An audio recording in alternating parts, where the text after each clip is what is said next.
Beetroot തോരൻ. കൊത്തിയരിഞ്ഞ ബീറ്റ്റൂട്ടിൽ ഉപ്പ്, മഞ്ഞൾപ്പൊടി, സവാള, പച്ചമുളക്, വെളുത്തുള്ളി, കറിവേപ്പില ഇവ ചേർത്ത് നന്നായി മിക്സ് ചെയ്ത് ചട്ടി അടുപ്പത്ത് വെച്ച് വെളിച്ചെണ്ണ ഒഴിച്ച് കടുകിട്ട്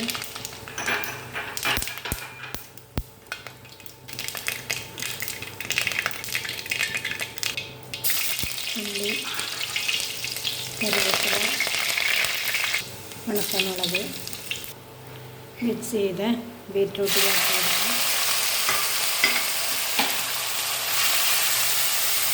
ഇളക്കി അടച്ച് ചെറുതി വേവിക്കാം. ഈ 2 മിനിറ്റ് കൂടുമ്പോൾ ഇളക്കി അടച്ച് കൊടുക്കാം.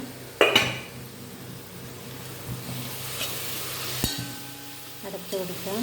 8-9 മിനിറ്റായി. നന്നായി വെന്തിട്ടുണ്ട്. തേങ്ങ ചേർത്ത് നന്നായി ഇളക്കി കൊടുക്കാം. നമ്മുടെ സ്വാദിഷ്ടമായ ബീറ്റ്റൂട്ട് വറവ് റെഡിയായി.